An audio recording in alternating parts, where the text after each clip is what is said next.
இன்றைக்கி நம்ம ஒரு சூப்பரான புடலங்காய் கூட்டு ரெசிபி பார்க்கலாம். இது பண்ணுறதுக்கு ஒரு குக்கரில் 50 கிராம் பாசிப்பருப்பு சேர்த்துட்டு இந்த பாசிப்பருப்பு கொஞ்சம் நல்ல வாசம் வர வரைக்கும் நம்ம ஃப்ரை பண்ணிக்கலாம். ஸோ பாசிப்பருப்பு கொஞ்சம் நல்லா ஃப்ரை ஆனதும் அந்த பருப்பை நல்லா தண்ணி விட்டு வாஷ் பண்ணி எடுத்து வச்சுருக்கேன்.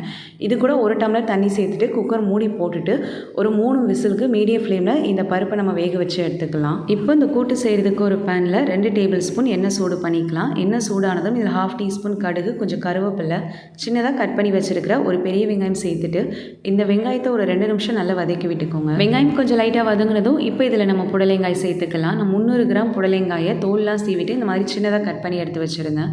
ஸோ இந்த புடலங்காய் சேர்த்துட்டு ஒரு நிமிஷம் இந்த எண்ணெயில் இந்த புடலங்காயை நல்லா வதக்கி விட்டுக்கோங்க. புடலங்காய் 1 நிமிஷம் நல்லா வெந்ததுக்கு அப்புறமா இப்போ இதில் வேக வச்சு பாசிப்பருப்பு சேர்த்துக்கலாம். ஸோ நான் 3 விசில் போட்டு பாசிப்பருப்பு வேக வச்சுருந்தேன்.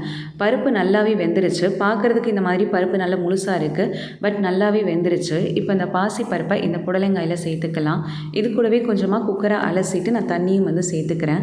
அப்புறம் இதில் தேவையான அளவுக்கு உப்பு, 1/2 டீஸ்பூன் மஞ்சள் தூள் சேர்த்து நல்லா மிக்ஸ் பண்ணி விட்டுக்கலாம். இப்போ இதில் நம்ம தேவையான அளவுக்கு தண்ணி சேர்த்துக்கலாம். ஸோ தண்ணி சேர்த்து நல்லா மிக்ஸ் பண்ணிவிட்டு இதை மூடி போட்டு மீடியம் ஃப்ளேமில் ஒரு 10 நிமிஷத்துக்கு குக் பண்ணிக்கோங்க. இப்போ இந்த கூட்டில் நம்ம தேங்காய் மசாலா சேர்க்க போகிறோம். அதுக்கு ஒரு மிக்ஸி ஜாரில் 1/4 கப் தேங்காய், 3 பல் பூண்டு, 2 பச்சை மிளகா, 1/2 டீஸ்பூன் ஜீரகம் சேர்த்துட்டு ஜார் மூடி போட்டுட்டு இதை நல்லா அரைச்சி எடுத்துக்கலாம்.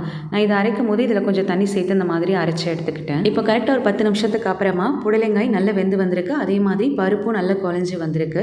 ஸோ இந்த மாதிரி வந்ததும் இதில் நம்ம அரைச்சி வச்சுருந்த தேங்காய் பேஸ்ட்டு சேர்த்துக்கலாம். அப்புறம் நான் அந்த தேங்காய் அரைச்ச மிக்ஸி ஜாரில் கொஞ்சம் தண்ணி சேர்த்து அலசிட்டு அந்த தண்ணியும் இதில் சேர்த்துக்கிறேன். இப்போ இதை நல்லா மிக்ஸ் பண்ணி விட்டுட்டு மூடி போட்டுட்டு இந்த தேங்காயோட பச்சை வாசனை போகிற அளவுக்கு ஒரு 5 to 10 மினிட்ஸ் வரைக்கும் நம்ம குக் பண்ணிக்கலாம். இப்போ ஒரு 10 மினிட்ஸ்க்குள்ளேயே தேங்காயோட பச்சை வாசனையெல்லாம் போய் இந்த கூட்டு இந்த மாதிரி நல்ல கெட்டியாக சூப்பராக ரெடியாகி வந்திருக்கு.